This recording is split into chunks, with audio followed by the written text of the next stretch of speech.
మన ప్రభువును రక్షకుడైన యేసుక్రీస్తు శుభనామమున ఈ ఉదయకాల సమయంలో మెస్సియా ప్రార్థన మందిర కుటుంబ సభ్యులకు ఆయా మాధ్యమాల ద్వారా ఈ వాక్యాన్ని ఉంటున్నటువంటి దేవుని ప్రియ ప్రజలను మీ అందరికీ మా ప్రేమవందనాలు తెలియజేసుకుంటున్నాను. ప్రియమైన దేవుని ప్రజలారా, రండి ప్రభు యొక్క రెండోదయ దర్శన వాక్యం కొరకు ప్రభు యొద్ద మనం కనబడదాం. 2 కొరింథీయులకు రాసిన పత్రిక భక్తుడు పౌలు 2 కొరింథీయులకు రాసిన పత్రిక 4వ అధ్యాయము 8వ వచనము. ఎటుబోయినను శ్రమపడుచున్నను ఇరికింపబడు వారము కాము, అపాయంలోనున్నను కేవలము ఉపాయము లేని వారము కాము. ఆమేన్. భక్తుడైనటువంటి పౌలు గారి యొక్క సాక్ష్యము, భక్తుడైన పౌలు గారి యొక్క ఆయన యొక్క జీవితము, భక్తుడైనటువంటి పౌలు గారి యొక్క ఆయన యొక్క నిజమైనటువంటి విశ్వాసం ఇక్కడ కనిపిస్తుంది. గమనించండి, దేవుని యొక్క క్రియలు, దేవుని యొక్క ఆలోచనలు, దేవుని యొక్క తలంపులు మన తలంపులు వంటివి కావు. దేవుని యొక్క కార్యాలు మన కార్యాలు వంటివి కావు. ఆయన ఎంతో ఉన్నతుడు, ఆయన పరిశుద్ధుడు, ఆయన మహిమోన్నతుడైనటువంటి దేవుడు. ఆయన యొక్క ధర్మము, ఆయన యొక్క నియమము వేరుగా ఉంటున్నది. ఆత్మకు శరీరానికి ఏ విధంగా అయితే ఒకటికి ఒకటి ఏ విధంగా విరోధంగా ఉంటాయో అంత విరోధంగా ఈ లోకానుసారమైనటువంటి కార్యాలు, దేవుని యొక్క కార్యాలు ఒకటికొకటికి చాలా భిన్నంగా ఉంటాయి. పిల్లలు గమనించండి, వాక్యాలు మనం చూస్తాము. ప్రభు అంటాడు, నేను ఈ లోకానికి మిమ్మల్ని రక్షించడానికి వచ్చాను పిల్లలు. కానీ ఈ లోకంలో ఉన్నటువంటి మిగతా దేవుళ్ళందరూ కూడా మిమ్మల్ని రక్షిస్తాం కానీ మీరు మా దగ్గరికి రండి అని చెప్పేసి అంటారు. ఇక్కడ వాక్యంలో నేను చూస్తున్నాను ఏంటంటే, ప్రభు అంటాడు, యేసు ప్రభు వారు, నీతి కొరకు మీరు ఆకలి దప్పులు కలిగి ఉంటే మీరు ధనియులు, మీరు తృప్తిపరచబడతారని చెప్పేసి అంటారు. పిల్లరా, మీరు తగ్గించుకుంటే మీరు ధనియులు, మీరు హెచ్చింపబడతారంటారు.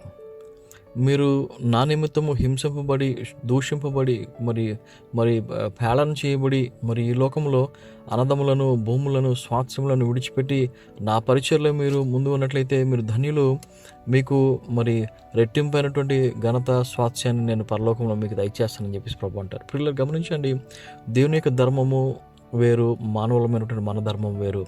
ఇక్కడ భక్తుడైన పౌలు గారు అంటున్నారు, నేను క్రీస్తు కొరకు సమస్తాన్ని పెంటగా ఎంచుకుంటున్నానని చెప్పేసి అంటారు.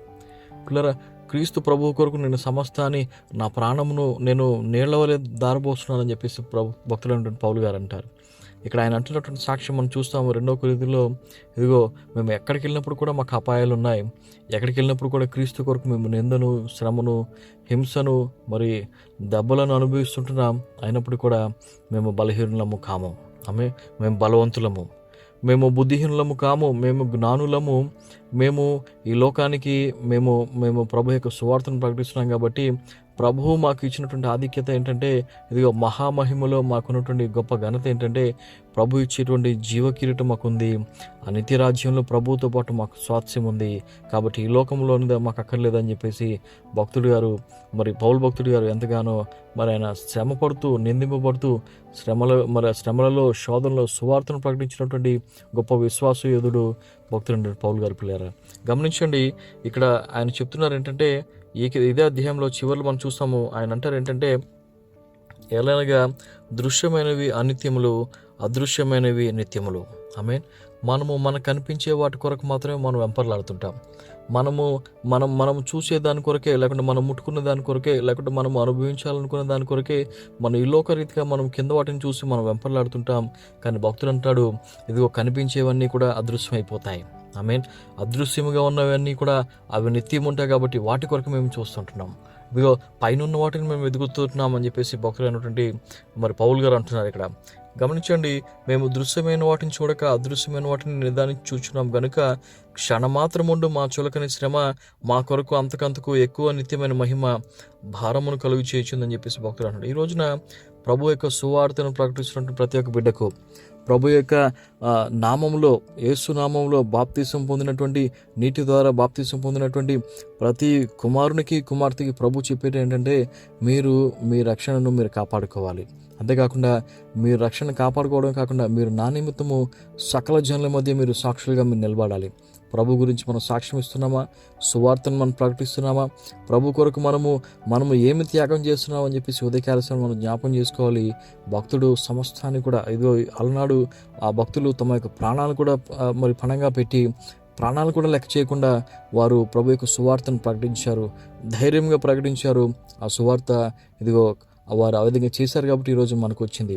గమనించండి ప్రియులారా, ఈ ఉదయకాల సమయంలో మనకు ఉపాయం ఉండవచ్చు, లేకుంటే మనకి జ్ఞానం ఉండవచ్చు, మనకి అందము ఘనత సమస్తం ఉండవచ్చు, కానీ అవన్నీ ప్రభుకి అక్కర్లేదు. ప్రభుకి కావాల్సిందల్లా ఎవరంటే ఇదిగో దేవుని చేతిలో వాడబడడానికి, దేవుని చేత అభిషేకింపబడి దేవుని ప్రతినిధిగా నిలబడడానికి ఒక బాలుడైనటువంటి సమూయేలు చాలు, లేకుంటే ఒక యవనస్తుడైనటువంటి దావీదు చాలు.